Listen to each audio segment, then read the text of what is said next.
Assalamualaikum warahmatullahi wabarakatuh. Ketemu lagi dengan saya Keling Lele. Di video kali ini saya berada di salah satu tempat sahabat kita yang mana dalam saat ini kondisi parah air karena sebenarnya dulu saya pernah review di sini tuh daerahnya asin, air asin untuk mandi, untuk minum. Kita ambil dari desa sebelah karena di sini airnya asin seperti itu. Dan ini kita hanya mengharapkan air hujan saja, dan mudah-mudahan ini nggak lama lagi hujan karena saya lihat kondisi air kolam sangat parah, bukan merah lagi, ini sudah hitam. Dan ada beberapa pertanyaan daripada sahabat kita, Bang, itu batasan air asin yang aman, air asin ya, air payau yang aman untuk lele, tingkat kadar garamnya berapa sih?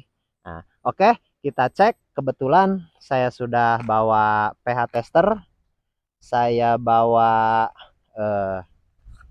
TDS meter juga, dan saya bawa pengecekan kadar garam dan alkalin juga, dan lengkap kita cek satu persatu pH-nya berapa, TDS-nya berapa untuk bahan baku dari sumur. Dan dari sumur ini, bahan baku ini maknanya sumur yang tidak boleh digunakan, sumur bor yang tidak boleh digunakan. Makanya di sini kita hanya menantikan air hujan saja setahun sekali, karena di sini airnya nggak bisa digunakan seperti itu. Kalaupun dipakai hanya cocok untuk mandi, mandi pun dicampur dengan air sebelah lah, air yang bagus. Terus cuci pakaian pun dicampur, kayak cuci piring seperti itu dan lain sebagainya, tapi tetap dicampur. Kalau 100% air dari sini itu nggak bisa karena asin, terasa asin, sangat terasa. Oke, kita cek berapa kandungan garamnya, TDS-nya, dan pH-nya. Oke, kita lanjut.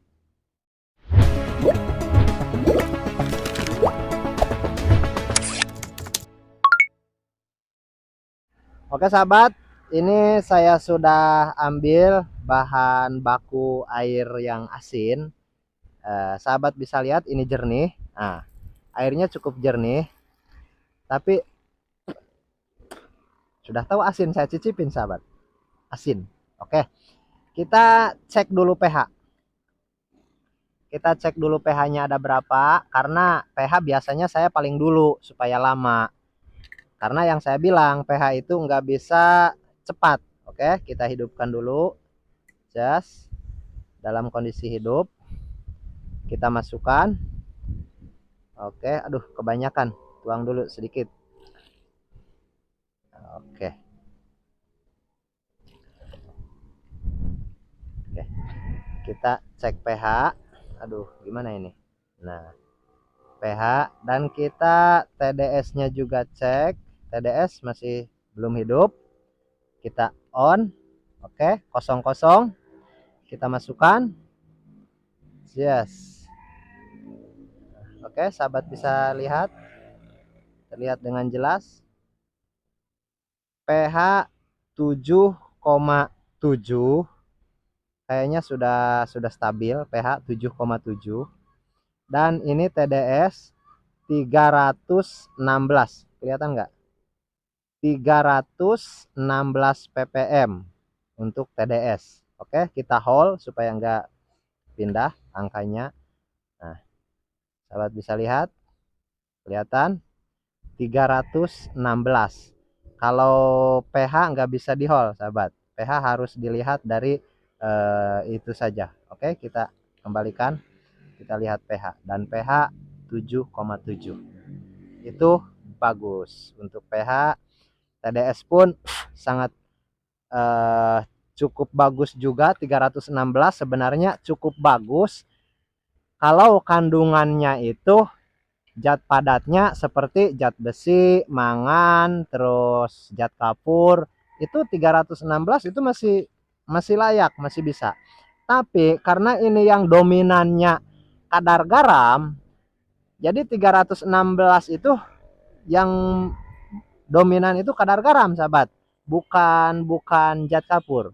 Zat kapur di sini nggak terlalu tinggi, zat besi pun enggak. Itu kadar garam yang terlalu tinggi. Dan untuk mengetahui kadar garamnya, oke, kita cek juga. Tapi di sini airnya kan nggak apa namanya, kurang banyak. Kalau di gayung ini tuh kelihatan. Jadi kita langsung ke bak. Oke, sahabat bisa lihat sini. Ini di bak. Di bak. Ini bak yang sudah panen, jadi kembali merah lagi. Yang sebelum panen ini hitam, sahabat. Sahabat nanti bisa lihat di bak-bak yang lain, saya tunjuk hitam kalau yang belum panen. Ini sudah panen jadi merah lagi. Ini kita cek kadar garam yang bisa di oke, hilang. Oke, muncul lagi. Muncul lagi. Oke. Kita bisa lihat angkanya mana ini? Banyak ininya, sahabat.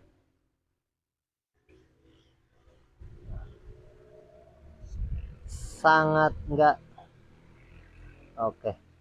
Karena dilihat mungkin sahabat nggak bisa jelas, oke, saya kasih tunjuk aja.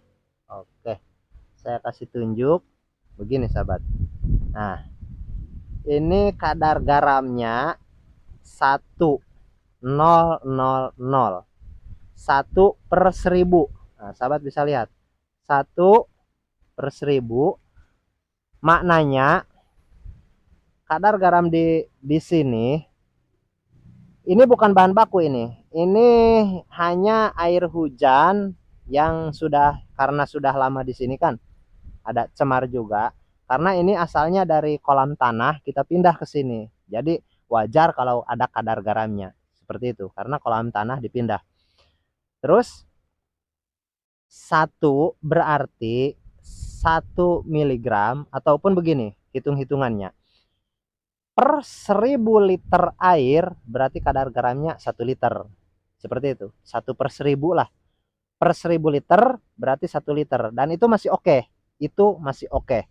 Karena ingat, bioplok per 1000 liter per meter kubik, justru kalau airnya yang nggak mengandung kadar garam diharuskan menggunakan garam. Seperti itu.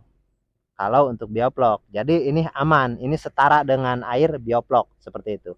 Tapi kalau untuk bahan baku, oke, kita bisa lihat sini.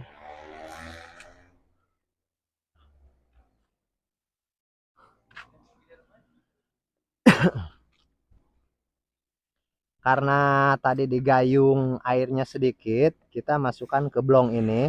Oke, sahabat bisa lihat. Nah, kita masukkan. Kita masukkan. Oke, nanti saya kasih tanda di angka berapa. Karena itu di dalam blong, mungkin sahabat nggak bisa lihat. Oke, saya kasih tanda.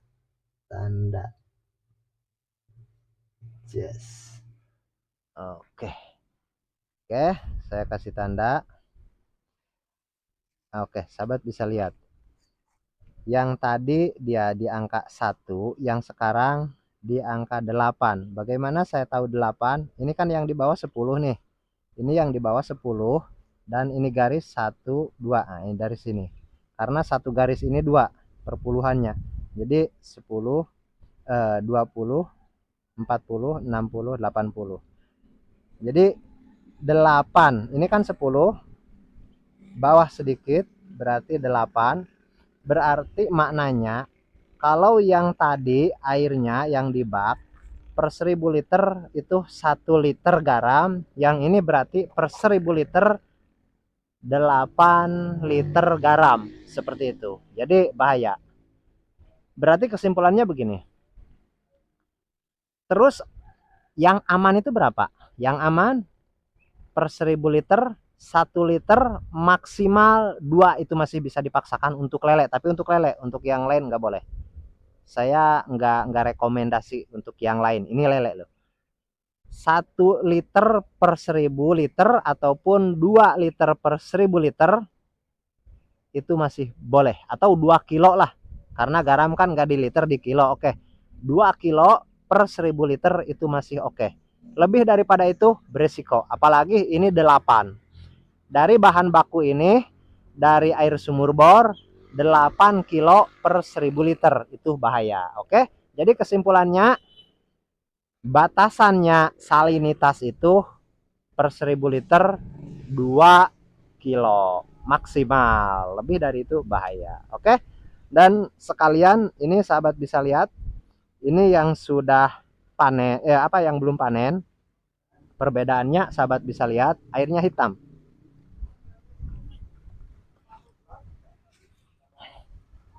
Oke, saya kasih sedikit makan. Bukti bahwa ini ada ikannya.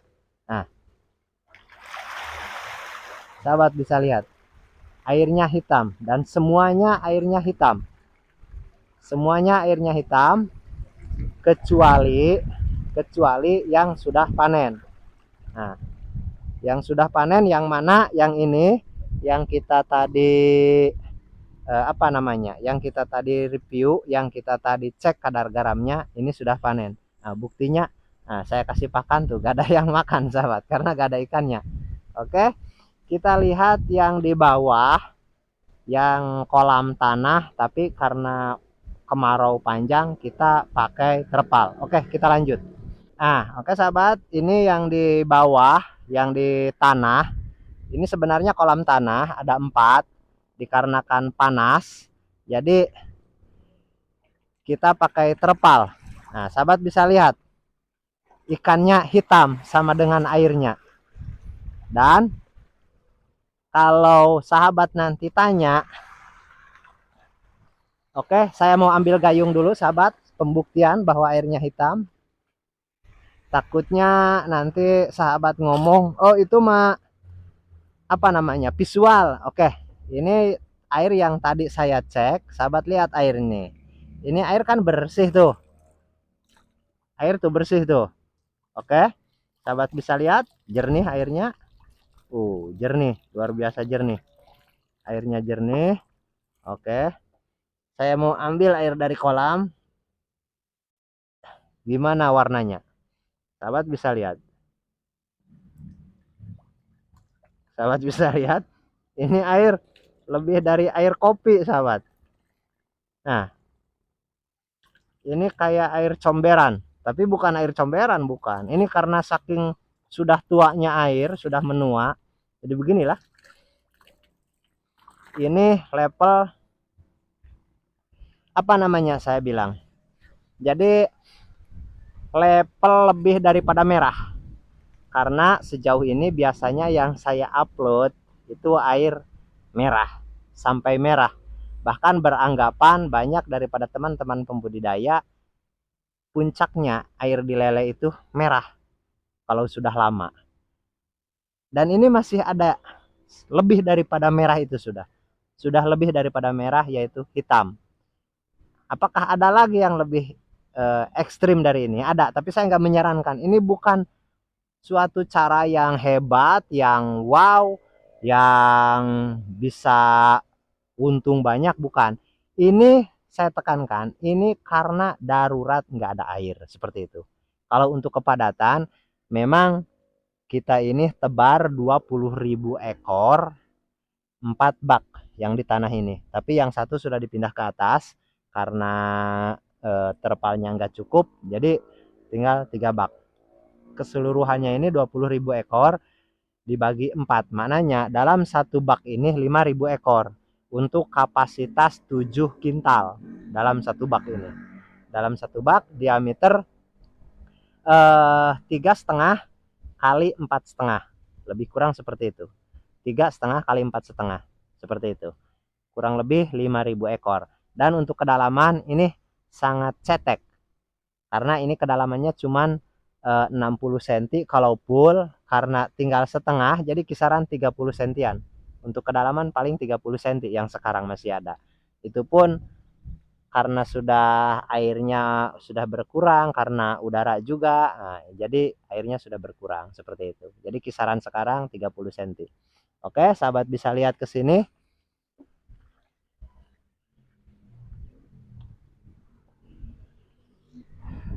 Ini bak tanah yang paling besar yang ini, tapi karena terlalu besar, ini 2 kali lipat daripada yang terpal yang sebelah saya.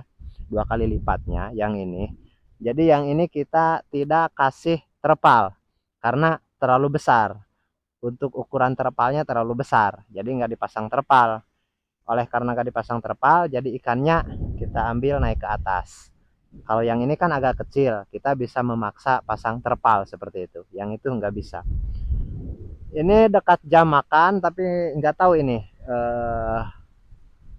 jadwal kasih makan ini. Ini tuannya ini belum kasih makan ini, padahal sudah jam 5, sahabat.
Nah, oke sahabat, tuannya lagi kasih makan.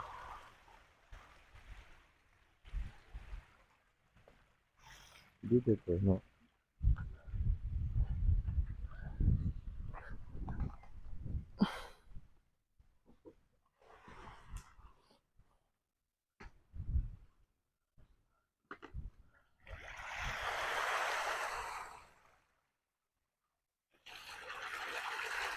Nah.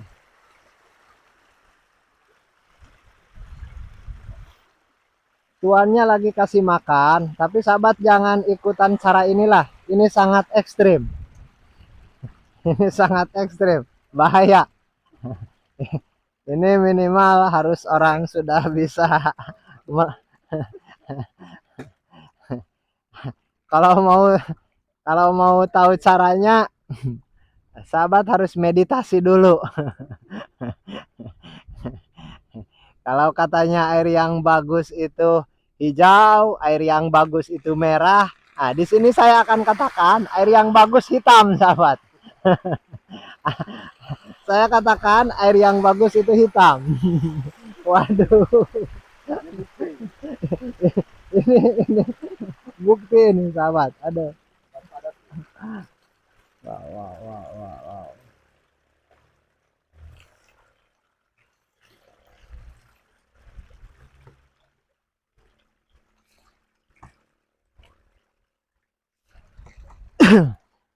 Oke sahabat, tadi saya mau klarifikasi soal TDS sama pH. Tadi saya sempat cek video, yaitu TDS bukan 316. Saya salah menyebut tadi. Berapa F? 376. Oke, saya klarifikasi, saya minta maaf. Saya salah lihat, tapi kameramen lihat katanya 376 bukan 316. Dan saya pun agak terkejut juga, kok 316, padahal waktu musim hujan saya pernah cek 387. Tapi sekarang jadi 316, jadi terlalu signifikan kurangnya. Ternyata 376.